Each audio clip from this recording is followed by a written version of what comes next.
Hello' everyone, আজি আমাৰ ফালে বতৰটো খুবেই ধুনীয়া কৰিছে। বৰষুণো নাই, ৰ'দো নাই, মাজে মাজে ৰ'দটো ওলাই বাৰু। আৰু এইজোপা গছ চাওকচোন, আমাৰ ফালে মোমাই তামোল বুলি কয়। একদম তলৰ পৰা ওপৰলৈকে লাগিছে। আপোনালোকৰ ফালে কি বুলি কয় বাৰু? মই এটা ছিঙি পেলাই খাই দিলোঁ। আৰু আপোনালোকে পিছে আম পান্না খাইছেনে নাই, মানে কেঁচা আমৰ চৰ্বত?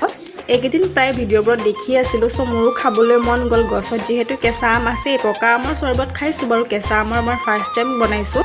সেইবাবে ভাবিলোঁ আপোনালোকৰ লগত ভিডিঅ'টো শ্বেয়াৰ কৰোঁ। ইয়াতে মই কেঁচা আম 3টা লৈছোঁ, কাটি লৈছোঁ সৰু সৰু টুকুৰা কৰি। তাতে মই পুদিনা কেতিয়াবাতে আনি থৈছিলোঁ, সেইকাৰণে মোৰ পুদিনাখিনি মানে শুকাই লেৰেলি গ'ল। আৰু লগতে আদা অকণমান দিছোঁ আৰু জালুক দুটামান দিছোঁ। তাৰপিছত দিছোঁ ক'লা নিমখ, বগা নিমখ, চেনি অকণমান আৰু অকণমান জিৰা পাউডাৰ, আৰু লগতে দিছোঁ জাল জিৰা। গোটেইখিনি মিক্সিত পিচি ল'লোঁ আৰু একেবাৰে শেষত নেমু অকণমান চেপি আইচ মিলাই পেলাই এয়া মোৰ ৰেডি হৈ গ'ল। আপোনালোকেও বনাই খাবচোন, বহুত টেষ্টি হৈছিলে দেই। ভিডিঅ'টো যদি ভাল লাগিলে লাইক, কমেণ্ট, ছাবস্ক্ৰাইব কৰি দিব। আৰু আজিলৈ বাই বাই।